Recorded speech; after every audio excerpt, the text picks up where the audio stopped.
قدرت کی ہوئی اس تخلیق میں، دنیا کی اس بڑی بازار میں، جہاں دن بدن ہزاروں کی تعداد میں ایک مختلف مکتبی فکر کے لوگ پیدا ہوتے ہیں، اور آج ہم بات کریں گے ان لوگوں میں سے کسی ایک کی یا کچھ لوگوں کی۔ کیا آپ جانتے ہیں کہ سوات میں قائم مقام ایک ایسا ادارہ جو نشوں کے خلاف سب سے بڑی جنگ لڑ رہا ہے؟ ناظرین، آئے آپ کو بتاتے چلے کہ سوات میں قائم مقام نشوں کے خلاف ایک ادارہ نوجوان رہب سینٹر کا بنیاد کب، کہاں اور کس نے رکھا؟ یہ 4 اگست 2017 کی بات ہے، جب موجودہ ڈی آئی جی محمد اعجاز خان صاحب نے ایک مشاعرے کے دوران سوات دنگرام سے تعلق رکھنے والے ایک پشتو زبان کے شاعر ریاض احمد صاحب کو تجویز دی کہ نشے کے عادی لوگوں کے علاج کے لیے ایک ایسا ادارہ قائم کرے جس میں نشے کے عادی لوگوں کو علاج کی سہولت میسر ہو۔ اس سے پہلے ریاض احمد صاحب راستوں اور سڑکوں میں پڑے معذور اور بیمار جانوروں جو کہ زخمی یا معذور ہوتے تھے اس کا مرہم پٹی کرتا تھا۔ ڈی آئی جی محمد اعجاز خان نے ایران صاحب کو اس کی بجائے نشے کے عادی مریضوں کا علاج شروع کرنے کی تجویز دی۔ ڈی آئی جی کی اس بات کو ریاض احمد صاحب نے سیریس لے لی، اور پھر ڈی آئی جی صاحب کی اس تجویز کو عملی شکل دینے کے لیے اس نے ایک عملی قدم اٹھایا اور ایک ادارہ بنایا جس کا نام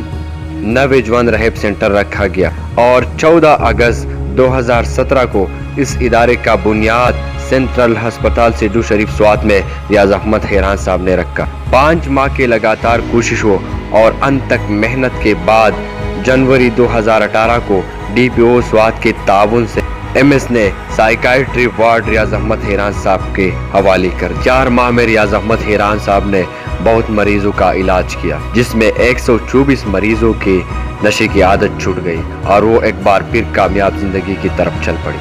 لیکن یہ سب کچھ کرنا نشے بیچنے والی گینگ سے برداشت نہ ہو سکا، جس وجہ سے حیران صاحب پر مختلف سیاسی دباؤ اور دھمکیاں ڈالنا شروع ہو گئے۔ کچھ عرصے تک تو یہ سب مشکلات آتے رہے اور حیران صاحب سامنا کرتا رہا۔ مئی 2018 کو مریضوں کا حق مانگنے پر حالات نے رخ کچھ اس طرح موڑ لیا کہ سینٹرل ہسپتال والوں نے ریاض احمد صاحب کو ہراس کرنے کے لیے ان پر مختلف الزامات اور جھوٹے دعوے شروع کر دی تاکہ یہ ادارہ بند ہو جائے، اور آخر کار جون 2018 کو سینٹرل ہسپتال والوں نے ایران صاحب کو وارڈ خالی کرنے کا نوٹیفیکیشن جاری کر دی۔ نوٹیفیکیشن جاری ہونے کے بعد ایران صاحب مریضوں کو لے کے اپنے قریبی دوست عرفان فضل کے ڈیرے گلکدہ چلے گئے، اور کچھ دن وہاں مریضوں کا علاج جاری رکھا گیا، اور عید سے ایک دن پہلے تمام مریضوں کو ڈی پی او آفس سے ڈی ایس پی سرسید کے ہاتھوں رخصت کیا گیا۔ جولائی 2018 کو ریاض احمد حیران صاحب نے اپنا ایجنڈا ڈی آئی جی محمد سید وزیر کو پیش کیا،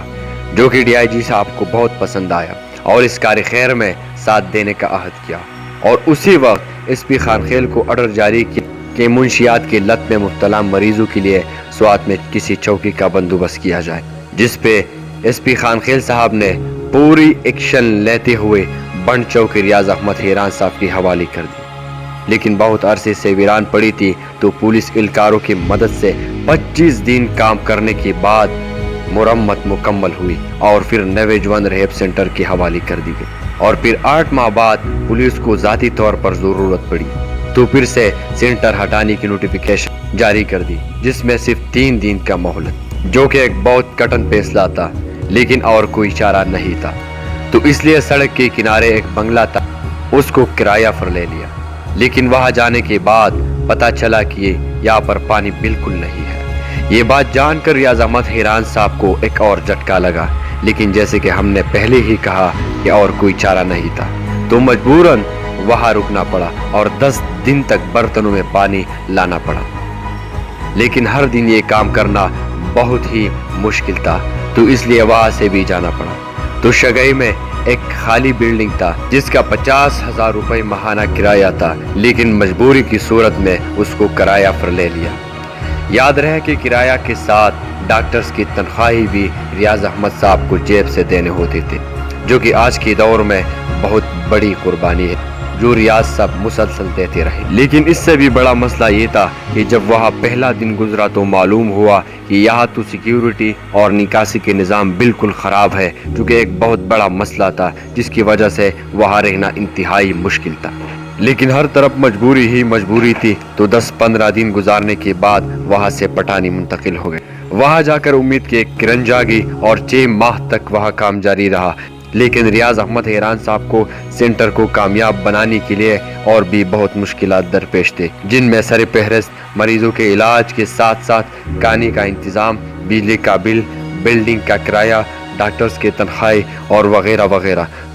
تو اس لیے ایک پبلک ریلی ارینج کر کے ساری مشکلات دوستوں اور سوات کے عوام الناس کی مدد سے ختم ہوئی۔ سچ تو یہ ہے کہ یہ صرف نشے کے عادی مریضوں کا علاج نہیں، بلکہ ایک جنگ تھا جو ریاض احمد صاحب مسلسل لڑتا رہا اور کبھی ہار نہیں مانا، کیونکہ ادارے پر مختلف قسم کے عملے ہوئے، پروپیگنڈے بنائے گئے، الزامات لگاتے رہے۔ ان سب باتوں سے ہی پتہ چل جاتا ہے کہ یہ سب ڈرگز مافیا کے خلاف ایک بہت بڑا جنگ تھا، جس میں مختلف مشکلات کا سامنا کرنا پڑا، اور اس پروپیگنڈے نے ایک بار پھر حیران صاحب کو وہاں سے سینٹر ہٹانے پر مجبور کر دیا، اور پھر وہاں سے سیدو شریف میں ڈاکٹر ابراہیم خان کے بنگلے پر ادارے کو منتقل کر دیا گیا، اور پھر کچھ دن بعد رحیم آباد میں ایک بلڈنگ ملا جہاں آج بھی سینٹر قائم ہے۔ یہاں آ کر ایک فیمیل سٹاف بھی تشکیل دی، جس میں مردوں کے ساتھ ساتھ ڈرگز ایڈکٹ خواتین کا علاج بھی جاری ہے۔